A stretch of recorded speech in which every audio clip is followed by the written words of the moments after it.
What's going on, everyone? The Los Angeles Lakers are anxiously waiting to find out who are they going to play in the second round of the playoffs. The Lakers handle business against the Memphis Grizzlies in 6 games, and therefore they get some ample rest. And the Sacramento Kings and the Golden State Warriors getting ready to play Game 7 to decide who goes and plays them.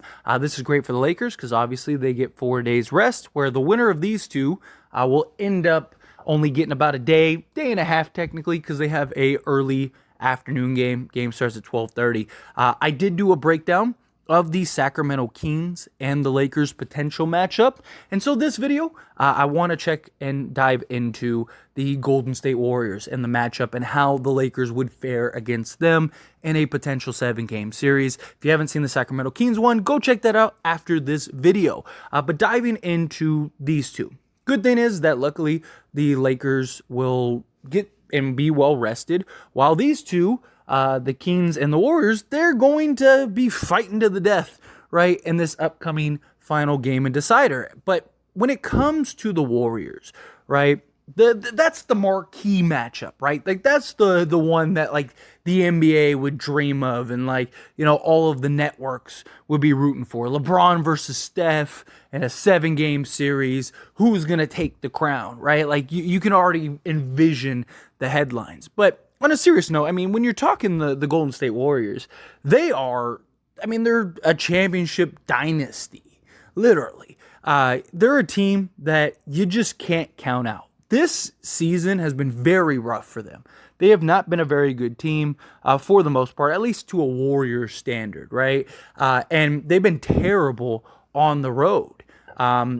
It's been a real problem all season, and that's kind of an advantage for the Lakers, right? Because the Lakers, they have to win all their home games, and they're going to have to steal a game on the road. It's how it's going to be even against Sacramento, because the Warriors would have home court throughout that 7-game series. Problem is, the Golden State Warriors are very tough at home. They're one of the best home teams in the league this year. But Sacramento, you just saw Sacramento go into Golden State in Game 6, even with Game 6 Clay and all that stuff, you know, that the man, the myth, the legend, and the legend status of the Warriors. Sacramento went in and got the job done. And the Warriors just haven't really looked or felt like your usual Warriors, like the Warriors of the past, right? Like they just seem worn down. They seem a little tired, a little bit older now. The young guys aren't playing as well as, you know, the teams that the Warriors had hoped, but it's still the Warriors, right? Like I think like Sacramento, you know, the idea is like they're inexperienced, they're young. Yeah, they can attack you more, right? Like Sacramento, their offense is a lot more versatile, right? They can score and attack you in multiple ways. Where the Warriors, you kind of know what you're going to get with them, right? You kind of know how you're going to match up with them. Problem is that that's the beauty and brilliance of the Warriors, is you know exactly how it's going to go, and yet the Warriors always get what they want. And personally, I want the Warriors over the Sacramento Kings. This is just my personal thoughts. One, I think the Lakers match up so much better against the Warriors. And just going off of this season, which you can't put too much into the regular season as you can into the playoffs, right? We see it all the time. You see teams that will like even sweep a season series, and yet the playoffs, the team that sweep the season series will like get swept in the playoffs. So you can't put too much weight into that. But the Lakers did win 3 out of the 4 matchups against the Golden State Warriors, and that was a really good sign. And once we got the trade and we got the new squad, the Warriors really struggled against the Lakers. I mean, really struggled. So the Lakers on March 5th won 113 to 105. February 23rd, they won 124 to 111. So both of those wins were in pretty solid fashion, right? That first like February 23rd game, if I'm not mistaken, like the Lakers won pretty much start to finish that game. And then You had the third game on February 11th in which they won, and they won 109 to 103. The one game that Golden State ended up winning was like October 18th, 123 to 109. But the Lakers, they looked, especially with this new squad, really good against this Warriors team. Now, again, regular season and playoffs are two different things, but it's a good sort of idea of what to expect. And they struggled mightily against D'Angelo Russell and Dennis Schroeder on the court together. I don't know if you remember, but that was when Darvin Ham was playing Schroeder and D'Lo in the starting unit, and Golden State really had no answer for those two. D'Lo had one of his better games for the Lakers in that series, and so did Schroeder, because it was just two completely different change of pace, and they really had a hard time containing our guards.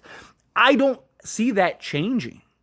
Like, the Golden State Warriors, their defense is just not there, and they have nobody to stop our guard play.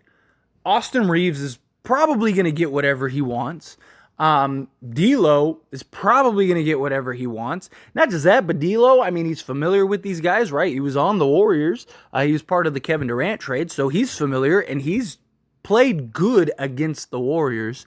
And then, Schroeder, he had a rough series against the Memphis Grizzlies. I could see him having a very good series against the Warriors.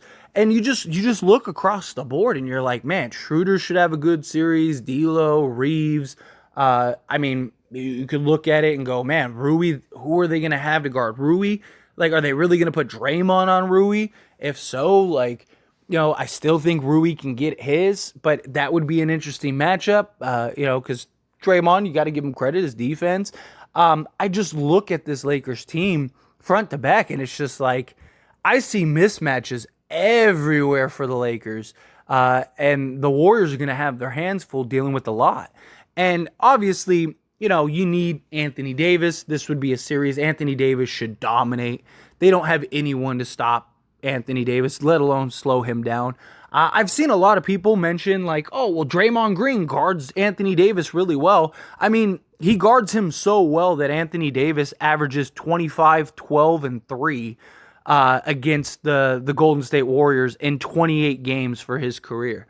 So, I mean, you're right. Draymond's keeping him from 30 and 15. Cool, right? And look, even just for recent, right? So here's some of the numbers just for the Lakers when he was since he's been with the Lakers, right? So he's had so far with them, he had a game in which he scored 39, 8 and 6. Another game where he gave 12 and 12 in 26 minutes. I think that was the game that he got hurt. Then he had another game where he had 13 and 16. Another game where he had 27 and 6. Another game where he had 16, 7 and 4. Another game where he had 33 and 11. Another game where he had 17 and 17. I mean, these are just with the Lakers, right? I mean, the guy, he's doing pretty good. 20, and then after that 17 and 17 game, you have 23 and 6, 27 and 10, 30 and 18. 34 and 12, 30 and 15, 35 and 15, 20. I mean, he has stretches where he's dominated the Warriors. Again, he's averaging 25, 12 and 3 against the Warriors. So for those that are hey, Draymond guards him really well. I mean, not that well, because he's putting up his averages. I mean, they're not keeping him below his averages.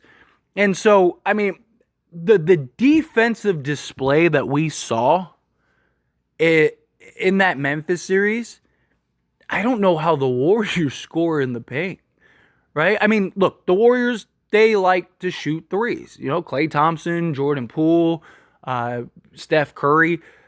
But the beauty of the Warriors as opposed to the Sacramento Kings is we can guard the Warriors very similar to how we guarded the Memphis Grizzlies. Can't really do that with the Kings. The tough part of the Kings, and it's something that the Warriors are having trouble with.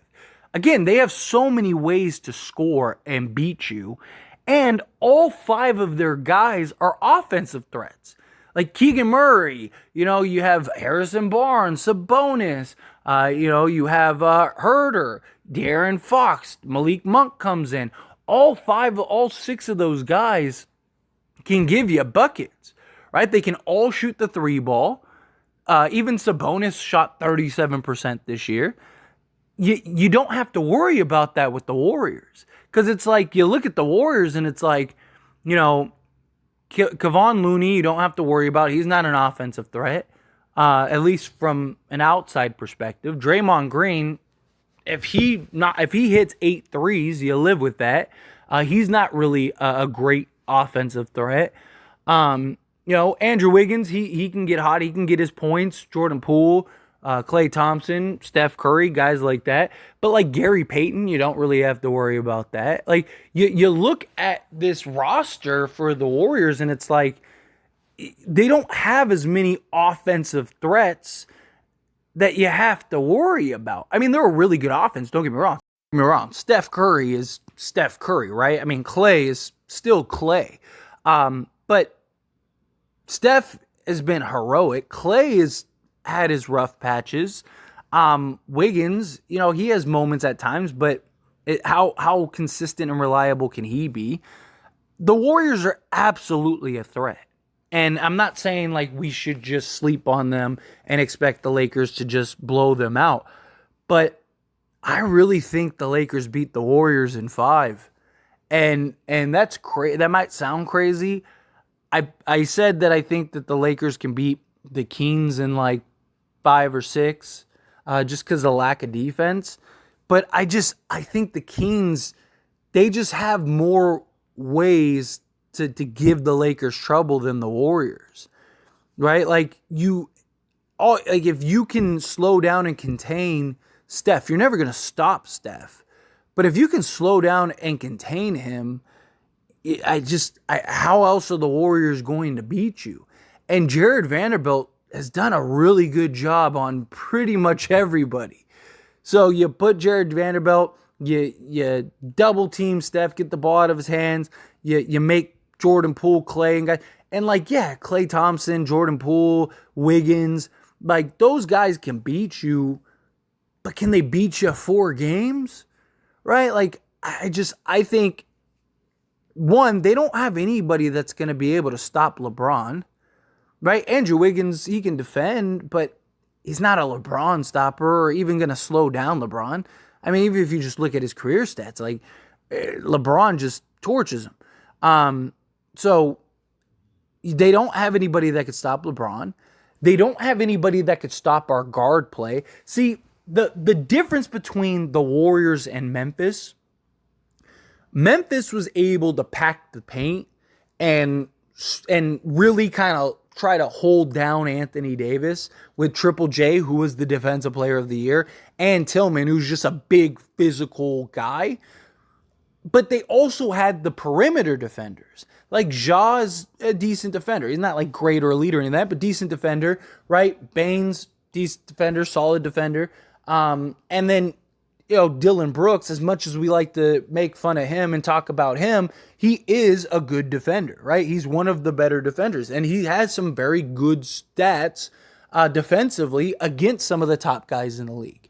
And so what the Grizzlies were able to do is they were able to essentially pack the paint for Anthony Davis, but they had guys, you could leave Vanderbilt open in the corner and then have Dylan Brooks, Bane, and Ja guard the other guys, right? And try to prevent some of the guard play from just going off. Problem is that guys still went off. I mean, D'Lo went off a couple games. He had some great games, saved that series at one point, and then closed them out really easily. Austin Reeves, right? He had some huge success in this. Dennis Schroeder had a game where he had 12, but other than that, he didn't really have any like major success, but he was still getting in the interior and stuff like that. And that was with those defensive guys. The Warriors can't do that. Because yes, they could pack the paint with Draymond Green and Kevon Looney and leave Vando in the corner, but Steph Curry, Klay Thompson, and Andrew Wiggins are not going to be able to stop Austin Reeves, D'Lo, and LeBron. They're not even going to be able to slow down or stay in front of them. I mean, Klay Thompson is not the defender he once was. Steph Curry probably can't even guard me. And, Andrew Wiggins, as good of a defender as he is, he's going to have his hands full with LeBron James. And then if they take Vando out and put in Rui, now you can't leave. Like, they just saw what Rui did to the Memphis Grizzlies. The Warriors are going to have their hands full. The Warriors are going to have some trouble. And that's the problem they're having with the Kings, is Sacramento can't really stop the Warriors, but the Warriors can't stop Sacramento, and Sacramento has more opportunities and more ways to attack you and score, plus they're getting all the offensive rebounds because they're just bigger, and it's giving the Warriors real problems. The Lakers are going to give the Warriors all those same problems. The difference is the Lakers can stop the Warriors for a play or two, especially down the stretch. The Lakers have an elite defense, best defense in the league. And another thing is that a lot of people are worried about the pace, right? Like, a lot of people have seen the Warriors and the Kings and their pace, and I've seen comments of people that are like, can the Warriors keep up with that speed, with that pace, all that stuff? Well, one, the Lakers are number one in the playoffs in transition points, pace, all of it. Like, the Lakers are there. So the Lakers are playing as fast and as open and everything as the Warriors and everything look. The Lakers are number one. And the Warriors, they love to turn the ball over. And Lakers are number one in transition. They're forcing turnovers. They're running and getting out. And the Warriors, they turn the ball over like 20 times a game, right? Like, the Lakers are going to turn them over. They're going to get out in transition. They're going to offensive rebound. They're going to be locked in defensively. You probably get a game or so where they don't. Like, realistically, Lakers probably beat the Warriors in 6 is probably my guess, like the safer guess, because you probably have a game where the Lakers just don't show up. And then you probably have a game where the Warriors just shoot the lights out because they're the Warriors. But I just think, like, if the Lakers play the way that they did against Memphis, especially in that last game, the Warriors might not win a game. As crazy as that sounds, they really might not. Because that defense is going to give the Warriors all kinds of trouble. And the Warriors aren't going to be able to stop the Lakers. They haven't been able to even remotely stop the Kings for possessions. The Warriors aren't stopping the Kings. The Kings just miss. But then they just go and get the rebound and they're right back at it. All of the problems that the Kings are giving the Warriors, the Lakers are going to give them the same problems. The only difference is the Lakers can get stops. So if the games are tight, like the Warriors and the Kings games have been, the Warriors haven't been able to stop the Kings. That's why they're in there. That's why they're in there every game. I mean, you can make an argument the Kings should have already won this series. If it wasn't for the lack of experience, they probably would have. Because they had a couple moments in this series where they just kind of, their youth and inexperience you could see was clear, right? Or the Warriors probably would already be home. So all of those issues are still going to be issues. The Lakers have more experience than the Kings do. Basically every issue that the Kings have presented the Warriors, the Lakers are better at.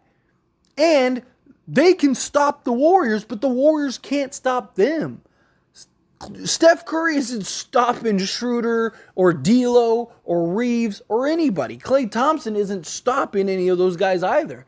And like, it's just too many threats, too many weapons. Like, yeah, could you put like Gary Payton II on, D'Lo if he starts getting crazy and make things difficult? Yeah, sure. Could you do that to, Reeves? Yeah, sure. Could you do that to, Schroeder? Yeah, sure. But like, who's going to end up being the odd man out? So like, you're just not going to play Poole and Klay? Like what are you going to do? Right? You're going to play Iguodala? Like, I don't see how the Warriors stack up. I don't think the Warriors are going to be able to beat the Lakers. Again, it's weird to say because it's the Warriors. It is. And look, maybe when all is said and done, maybe the Warriors get it done. But I just don't see it. Everything backs it up. The eye test backs it up. All of the stats back it up. I mean, everything. The Lakers should run through the Warriors. If they play the Kings, which I actually think the Lakers run through the Kings too, but the Kings will be a tougher matchup based on everything that we've seen and his numbers and everything. The Kings will be a tougher matchup for the Lakers. The Lakers, again, they probably, or they should, beat the Warriors in like 5. Like I said, I'll probably give them 6. I'll probably say 6 just because, the Warriors, again. And plus the Lakers, there's a lot of questions about just their consistency at times, right? For being honest. But I don't know. I don't see the Warriors being able to hang with the Lakers. Anyway, as always, this is a discussion, so I pass the question on to you. Let me know your thoughts and opinions down in the comments below. Also, go check out the Kings breakdown. I'd love to hear it. Your thoughts and opinions on that as well. And let me know in the comments who you want to win.